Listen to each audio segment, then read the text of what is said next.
Hi എല്ലാവർക്കും നമസ്കാരം. പുതിയൊരു വീഡിയോയിലേക്ക് എല്ലാവർക്കും സ്വാഗതം. ഇന്നത്തെ റെസിപ്പി വെണ്ടയ്ക്ക പുളിയാണ്. ഇത് നമുക്ക് ചോറിൻ്റെയൊക്കെ കൂടെ തേങ്ങ ഒന്നും ചേർക്കാതെ വളരെ പെട്ടെന്ന് 10 മിനിറ്റ് കൊണ്ട് ചെയ്തെടുക്കാൻ പറ്റിയ നല്ല ടേസ്റ്റി ആയിട്ടുള്ള ഒരു കറിയാണ്. അപ്പോൾ നമുക്ക് എങ്ങനെയാണ് ഈ വെണ്ടയ്ക്ക പുളി തയ്യാറാക്കുന്നതെന്ന് നോക്കാം.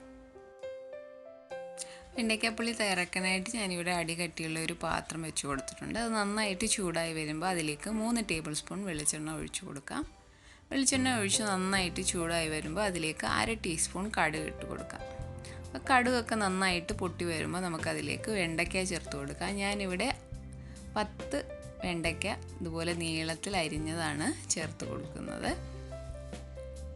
വെണ്ടയ്ക്ക ചേർത്തതിന് ശേഷം ഇതിലേക്ക് 1/2 കപ്പ് ചെറിയ ഉള്ളി രണ്ടായിട്ട് കീറിയതാണ് ചേർത്ത് കൊടുക്കുന്നത്.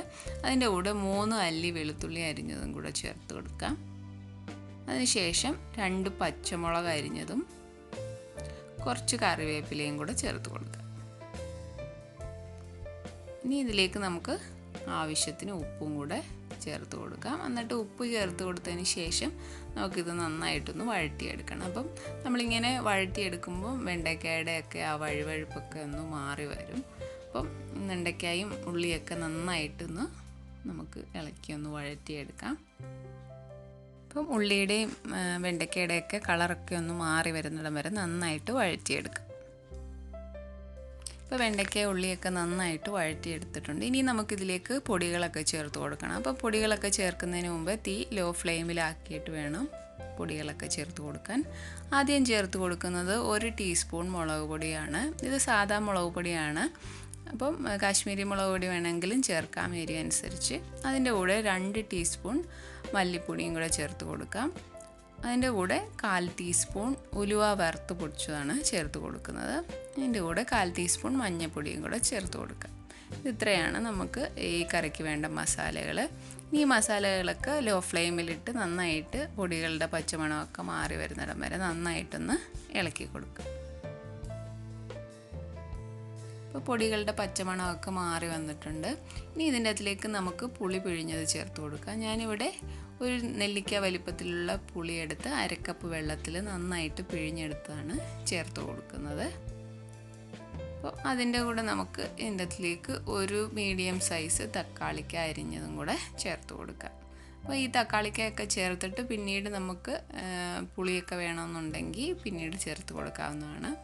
അപ്പം തക്കാളിക്കയും കൂടെ ചേർത്ത് കൊടുത്തു. ഇനി നമുക്ക് കറിക്ക് ആവശ്യമായിട്ടുള്ള കുറച്ച് വെള്ളം കൂടെ ചേർത്ത് കൊടുക്കണം. ഞാനിവിടെ 1 കപ്പ് വെള്ളമാണ് ചേർത്ത് കൊടുക്കുന്നത്. അപ്പോൾ മൊത്തം 1.5 കപ്പ് വെള്ളമാണ് ഈ ഒരു കറിക്ക് വേണ്ടി നമ്മൾ ഇതിൻ്റെ അകത്തിലേക്ക് ചേർത്ത് കൊടുക്കുന്നത്. അപ്പോൾ ഇനി ഇതെല്ലാം കൂടെ നന്നായിട്ട് മിക്സ് ചെയ്ത് കൊടുക്കാം. ഇനി ഉപ്പൊക്കെ ആവശ്യമുണ്ടെന്നുണ്ടെങ്കിൽ നോക്കിയിട്ട് ഇതിൻ്റെ അകത്ത് ചേർത്ത് കൊടുക്കാവുന്നതാണ്.